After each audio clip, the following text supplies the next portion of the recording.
Yo les gars, on se retrouve aujourd'hui pour une nouvelle vidéo. Aujourd'hui on s'intéresse au deck Ascend, qui est un deck qui est exclusif au TCG et qui vient de sortir dans Legacy of Destruction. Dans cette vidéo, ce qu'on va faire, c'est qu'on va analyser ce nouveau deck, voir les cartes, voir un petit peu comment fonctionne ce deck là et les mécaniques. Donc voilà, on est parti du coup pour l'analyse complète de Ascend. Au niveau des spécificités de ce deck, ça va être un deck qui va être basé sur des monstres ténèbres et pyro. En soi, c'est une mécanique qui est un petit peu bizarre parce qu'on va vraiment utiliser beaucoup le terrain, l'envoyer au cimetière, invoquer des monstres grâce au terrain, et en fait après ça va être vraiment un jeu de ressources à remonter le terrain, récupérer votre Veidos. C'est vraiment les deux cartes où elles vont tourner à fond dans votre deck pour avoir accès et à beaucoup de ressources et à pas mal d'interrupts. Directement commencer par voir les cartes de l'archétype avec la première et la plus importante qui est Veidos The Eruption Dragon of Extinction. On va pouvoir cibler une carte magie de terrain sur n'importe quel terrain et invoquer spécialement cette carte sur le terrain adverse. Si on le fait, on détruit la carte, et derrière, on peut ajouter à notre main ou set directement une piège continue Ascend. Dans le deck, on va jouer deux pièges continus. En général, la première qu'on va mettre en priorité, c'est Ascend to Heldelessness, qui est la dernière qui est sortie. Au niveau de cette carte piège, elle permet durant la main phase d'invoquer par fusion un monstre pyro depuis notre extra deck en utilisant les monstres sur n'importe quel terrain, en incluant Veidos, l'éruption Dragon of Extinction. Si on le fait, le monstre fusion va gagner 500 d'attaque pour chaque matériel qu'on utilise, et aussi on peut bannir cette carte depuis le cimetière et un monstre Dark Pyro, et derrière tous les monstres de l'adversaire vont devenir Pyro jusqu'à la fin du tour. Au niveau de l'effet de cette carte, ça va tout simplement permettre de faire des espèces de super polymérisation en utilisant les monstres de l'adversaire et les nôtres, et par contre il faut bien caser à chaque fois notre Veidos dedans. Au niveau de la deuxième piège que vous allez activer en général la deuxième fois, parce que Veidos vous allez faire son effet plusieurs fois dans la game, la deuxième que vous allez mettre sur le terrain, ça va être du coup Ascend for Eternity. Au niveau de cette carte là, si elle est activée, on peut ajouter un Veidos ou un monstre Ascend depuis notre cimetière à notre main, donc elle va permettre de recycler. Au niveau de son deuxième effet, on peut target un monstre que l'adversaire contrôle qui est le nôtre, et derrière on peut prendre le contrôle de ce monstre. Donc en gros, quand vous faites votre Veidos, vous le mettez sur le terrain adverse, et cette carte permet, si vous le souhaitez, de reprendre votre Veidos sur votre terrain. Si on fait ça, les monstres de l'adversaire vont perdre de l'attaque égale à l'attaque du monstre qu'on a récupéré, et cette attaque ne peut pas changer jusqu'à la fin de ce tour. On ne peut utiliser cet effet de Ascend for Eternity qu'une seule fois par tour, et on peut activer qu'une seule Ascend for Eternity par tour. On retourne maintenant sur notre Veidos, l'éruption dragon. Au niveau de son second effet, si cette carte est envoyée au cimetière depuis le terrain de l'adversaire, vous allez pouvoir détruire tous les monstres sur le terrain. Pourquoi ce monstre là il est si important dans le deck? Déjà premièrement, il vous permet d'accéder à vos pièges, donc vous permet d'avoir plus de ressources, ce qui est intéressant. Au niveau des deux autres effets, en fait, ils peuvent être des interrupts. Le premier, tout dépend du deck. Si l'adversaire va jouer des cartes magie de terrain, son premier effet est d'envoyer au cimetière une magie de terrain en effet rapide. Si l'adversaire commence, il active par exemple son terrain de Kashtira, vous pouvez directement activer votre effet de Veidos, l'envoyer son terrain de Kashtira au cimetière et invoquer votre Veidos. Ça permet déjà d'avoir accès à votre piège pendant son tour, et ça permet aussi que sa magie de terrain ne se résolve pas, vu qu'elle n'est pas là à la résolution. Donc ça c'est intéressant à ce niveau-là, mais c'est une interrupt qui marche seulement si l'adversaire joue des magies de terrain. Donc ça reste assez compliqué, on va pas se mentir. Au niveau du deuxième effet, par contre, quand elle est envoyée au cimetière depuis le terrain de l'adversaire, on détruit tous les monstres sur le terrain. C'est un peu gênant dans le sens où ça détruit aussi vos monstres, donc il faut bien faire attention à ça.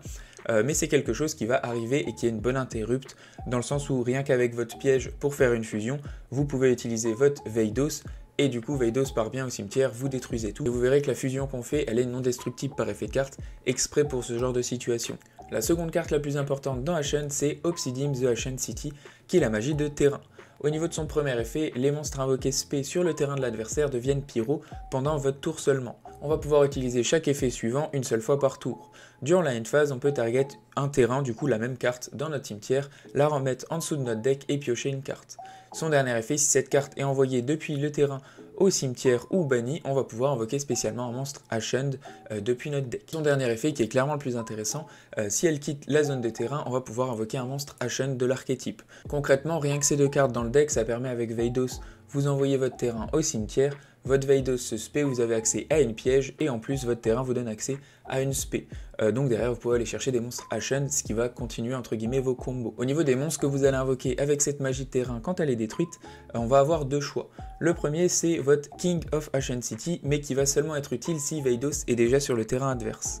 Pourquoi? Parce que son effet, vous allez voir qu'ils ont tous le même premier effet, c'est que déjà si votre terrain est bien sur le terrain, vous allez pouvoir invoquer spécialement cette carte depuis la main une seule fois par tour. Son effet qui est propre à King, on va pouvoir durant la main phase invoquer spé un monstre Ashen depuis notre main, excepté lui-même. Derrière, si notre adversaire contrôle un monstre qui a 2800 ou plus d'attaque, on peut invoquer spécialement du deck à la place. Donc c'est là que je vous disais, ce monstre-là il est intéressant pour spé, mais seulement si Veidos est sur le terrain adverse. Au niveau de l'autre option qu'on a, c'est Priestess of the Ashen City. Donc ce premier effet, si elle terrain Obsidian, on peut la spé une fois par tour. Derrière son autre effet, c'est que si cette carte elle est énorme ou spé, on va pouvoir avoir accès à n'importe quelle carte Ashen depuis notre deck à notre main. Donc selon la situation, on va invoquer spé un de ces deux monstres. Le problème c'est que dans l'autre sens, si on va chercher Priestess et qu'on n'a plus le terrain sur le terrain, on peut aller chercher un monstre, mais le monstre on ne pourra pas l'invoquer spé parce qu'on n'a plus notre Obsidian sur le terrain.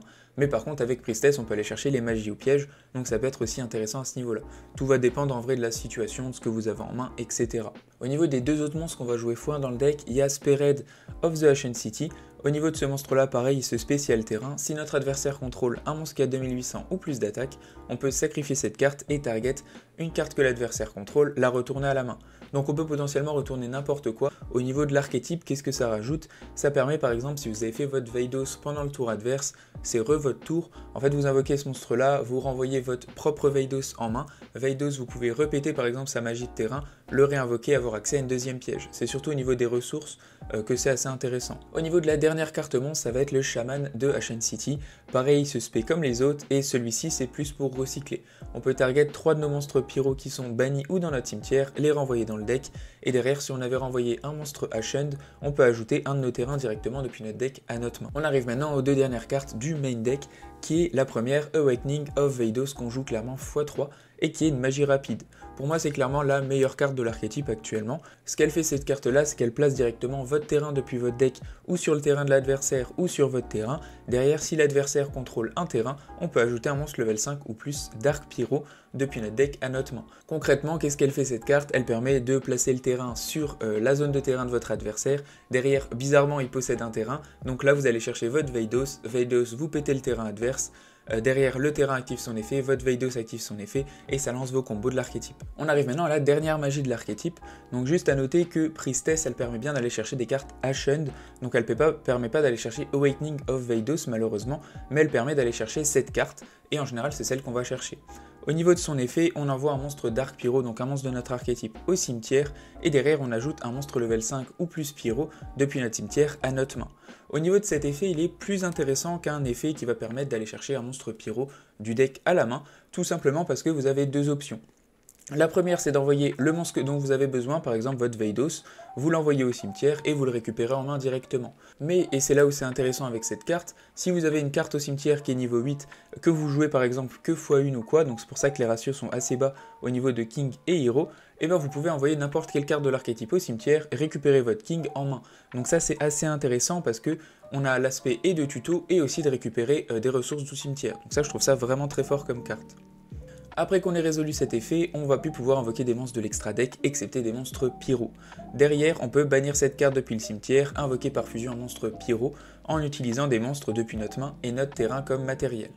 Au niveau de cet effet de fusion, ça va bien prendre vos ressources depuis votre main et votre terrain. Donc en général, le monstre que vous invoquez, c'est Embers of the Ashen. Ce monstre-là, il faut juste deux monstres pyro, donc c'est plutôt simple à faire. Pourquoi on va faire ce monstre-là? Parce que en gros, quand on fait un combo classique dans Ashen, notre terrain il reste au cimetière, parce qu'il a bien été envoyé avec Veidos. Si vous êtes sur un combo une carte ou deux cartes, en général, il est toujours au cimetière. Là, vous pouvez faire votre fusion, vous arrivez sur Embers qui, quand il arrive, par invocation fusion, on target un terrain dans le cimetière et on l'ajoute à notre main. Donc ça permet de recycler votre terrain, donc c'est déjà très bien. Et ce monstre-là, il a aussi un aspect offensif. Au début de la dommage step, si on battle un monstre pyro, donc vu que vous avez en général récupéré votre terrain et activé, le monstre en face est obligatoirement pyro. Vous le détruisez avec cet effet de carte et derrière il peut retaper, donc vous pouvez retaper ou un monstre ou en plus directement, donc ça c'est assez intéressant. La dernière carte qu'on n'a pas encore vue, c'est le monstre un peu le boss monster fusion, c'est Veidos the Dragon of Endless Darkness. Au niveau de ce monstre-là, pour l'invoquer, il faut Veidos plus de monstres level 9 ou moins pyro. Au niveau des cartes qui vont permettre de faire cette fusion, on va avoir super polymérisation et on va avoir notre piège qui permet bien de prendre les monstres de l'adversaire. En soi, on a bien besoin de notre Veidos qui soit en général sur le terrain de l'adversaire, c'est rare qu'on l'ait sur le nôtre. Et en plus, si on a notre terrain et que c'est bien notre tour, les monstres adverses sont tous pyro, donc ça va permettre de prendre 2 monstres n'importe lesquels de l'adversaire, plus votre propre Veidos. Donc c'est là que c'est intéressant d'avoir notre piège sur le terrain Ashen to Endlessness, parce que c'est justement pour cette interrupt là qui est entre guillemets la plus forte actuelle du deck. C'est de prendre n'importe quel monstre de l'adversaire qui devienne pyro grâce à vous, et vous en faites un gros monstre pour vous. Au niveau des effets de ce monstre fusion, il ne peut pas être détruit par effet de carte, ce qui est plutôt une bonne chose parce que sinon Veidos il partirait au cimetière, il active son effet, il détruit tous les monstres et votre monstre fusion il dégage, ce serait un petit peu triste. En plus de ça, ce monstre ne peut pas être target par les effets de monstre de l'adversaire. Si cette carte est invoquée par fusion, on détruit toutes les magies et pièges que l'adversaire contrôle. Quand notre adversaire active une carte ou un effet sur le terrain, effet rapide, on peut envoyer une carte Ashen face recto qu'on contrôle au cimetière et détruire la carte. On ne peut utiliser cet effet de Veidos qu'une seule fois par tour. C'est vraiment le combo de je prends les monstres de l'adversaire, plus je fais un gros monstre, plus il a une negate, plus il détruit toutes les magies et pièges. C'est quand même assez intéressant malgré que je trouve ça un peu compliqué à mettre en place. Ma conclusion sur le deck Ashen, c'est un deck qui a clairement, je trouve, du potentiel et des mécaniques qui sont assez intéressantes et originales.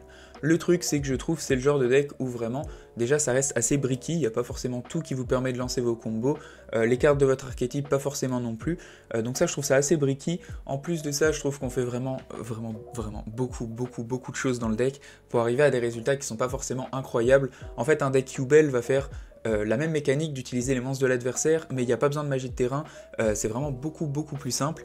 Donc voilà, je trouve qu'on se complique vraiment la vie pour pas grand chose. Après au niveau des artworks, je les trouve vraiment cool. Je trouve aussi qu'ils ont fait un effort sur les dernières cartes qui sont sorties, parce que avant l'annonce des nouvelles fusions avec la nouvelle Veidos et tout, le deck était vraiment clairement mauvais.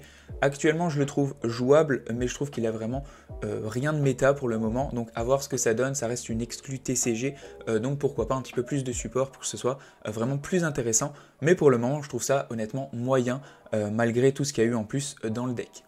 Voilà, c'est tout pour moi, merci d'avoir regardé, n'hésitez pas à dire ce que vous en pensez, ciao ciao, à plus et abonnez-vous.